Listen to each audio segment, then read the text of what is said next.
That last phrase, that postmodern Marxist phrase, that's one that you tend to use a lot. And if you don't mind, I'd like you to kind of dig down into that for folks who are not super familiar with your material. When you talk about your critique of postmodernism and Marxism and the postmodern Marxist movement, the kind of combination, what do you mean by postmodern? Well, I think people are I think how people know this better in the sort of day-to-day realm is as identity politics. So it's this idea that, first of all, that you're defined by your group, which you are most certainly not, in my estimation. And second, that the universe of mankind is a battleground of warring groups all vying for power, and there is nothing else to vie for, by the way, according to that doctrine, and that that's the proper way to view the world, and that you can add an oppressor-oppressed narrative on top of that, and that orients you properly in the world. And not only do I not agree with any of that, I think it's dangerous almost beyond belief. I think we played identity politics throughout the 20th century, both on the right and the left, and that the consequences of that was unutterably catastrophic. And so that's postmodernism. Postmodernism is the doctrine that there are no grand narratives left, and that there's an infinite number of ways to interpret the world, and that there's no way of ranking those ways on a value scale, let's say. And I believe that to be not only wrong philosophically, but wrong factually and religiously. It's wrong in every way that something can be wrong, which is quite interesting. And I think it's passé, actually. This is one of the things that I think is fascinating, because I've debated Sam Harris. You're going to do a couple of events with Sam up in Canada, and you obviously have fundamental disagreements with Sam. You had a 3-hour conversation about the nature of truth. I have fundamental disagreements with Sam about the nature of where truth comes from. But I think where we all agree, whether or not we're all willing to admit it, is the idea that the postmodern critique of truth itself is a failure. That the idea that truth exists somewhere out there and that it's up to us to discover it. We all come from a different perspective, I think, as to how do we get to that truth. But the idea that the truth exists and that it's something worth pursuing is something that we all hold in common in this sort of weird moment. Yeah, absolutely. Well, I think there's a couple of things. One is that there's a belief that truth is not merely arbitrary, which is a really fundamental postmodern claim, which I think it's wrong. There's a new book out by a psychologist named Tomasello, and I haven't seen it yet, but I know something about it. I mean, he's documenting the accruing, say, biological evidence for the emergence of complex ethics, even before what would you say, in biological systems, even prior to the emergence of humanity. Not only is there ethical truth, but it probably supersedes our species. And I don't think there's any debate among that anymore among serious biologists.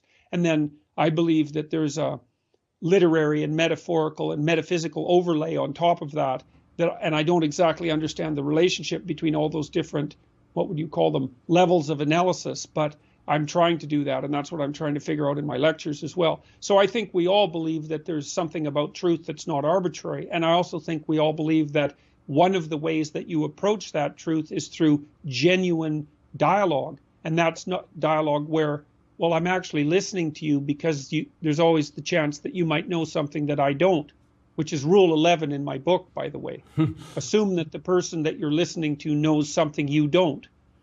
Yeah, well, I think that's a huge point for I think all of us who are in this particular area is the willingness to say, and I think that the more you're willing to say this, the better off you're going to be in life.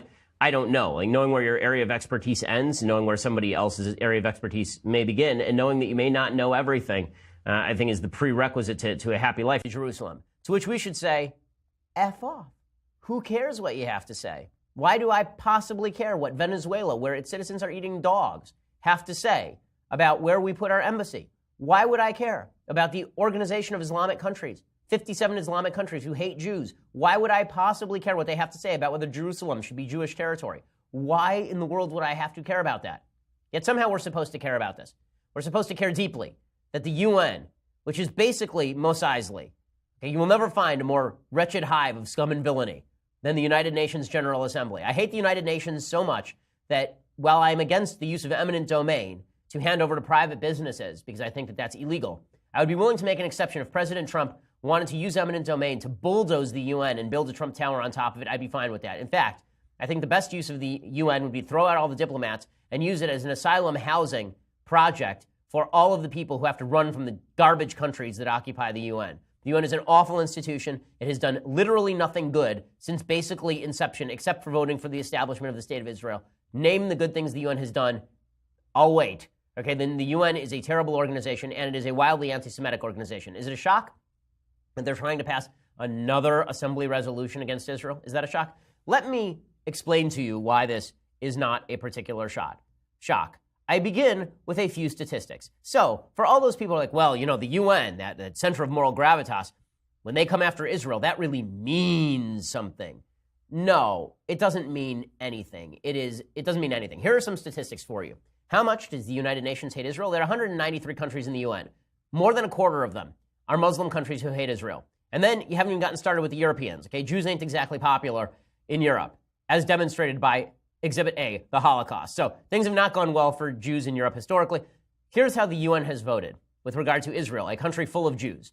Okay, UN Human Rights Council, which is supposed to be there to, promulgate human rights. You might think that they would have some resolutions against China for being a repressive communist country that forces abortions on its citizens. Or maybe against North Korea, a giant prison state, a giant gulag. Or maybe against Venezuela, an oil-rich petro oligarchy that has been using its oil to prop up its leadership while simultaneously forcing its citizens to shoot animals to eat in the streets. You might think that the UN Human Rights Council might have some things to say about that. Well, nah. From its creation in June 2006 through June 2016, a full decade, the UN Human Rights Council has adopted 135 resolutions criticizing countries. This is thanks to UNWatch.org. They've adopted 135 resolutions criticizing countries. 135. How many of them were against Israel? One country. 68. 68. Literally half of all UN resolutions at the Human Rights Council criticizing a country have been directed not against North Korea, not against Iran, not against Saudi Arabia, not against Egypt, not against China, not against Venezuela, not against Cuba, against Israel, the only democratic free country in the Middle East. Half of them. Okay, the UN General Assembly, as I say, the Star Wars cantina of garbage, of human debris. Okay, from 2012 through 2015, the UN General Assembly has adopted 97 resolutions criticizing countries. How many of those were against Israel? Does anyone have a wild guess? I'm taking guesses. Jonathan, how many of the UNGA has adopted 97 resolutions criticizing countries? How many of those have been against Israel specifically? 83 of the 97.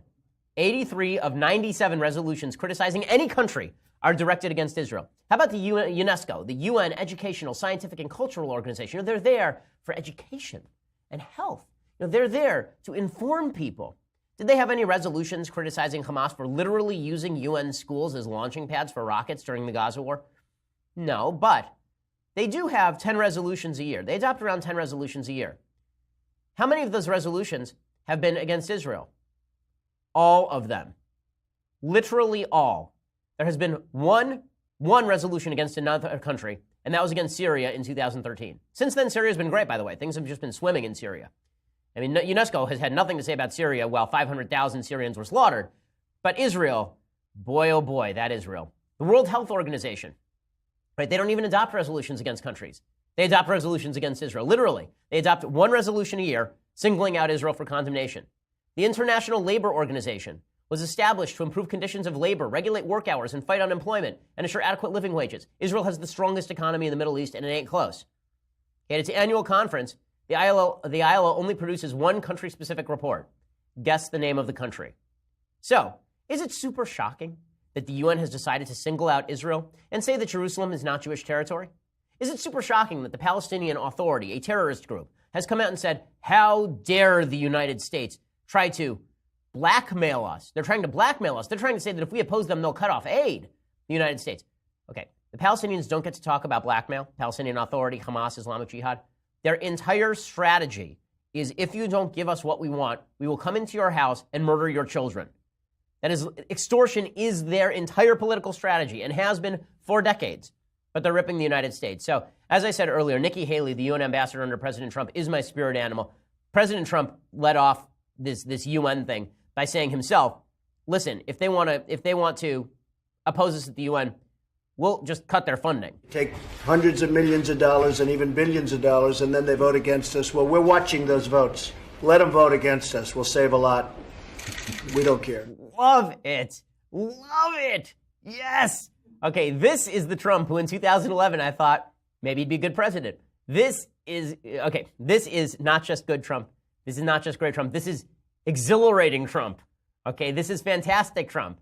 The big FU to all these countries who take our money and then use it for terrorism. And he says, fine, you want to vote against us? We'll just cut off your money. How's that? How you like that? How you like them apples? Love it. And then Nikki Haley goes full bore Jeane Kirkpatrick at the UN. And it is fantastic. Nikki Haley, you can see I don't know whether to say that I have Haley-esque rage or she has Shapiro-esque rage. But whatever it is, we have mind merged here. Nikki Haley is now at the UN, not Nikki Haley all the time, but Nikki Haley at the UN, at the General Assembly. This is my spirit animal right here.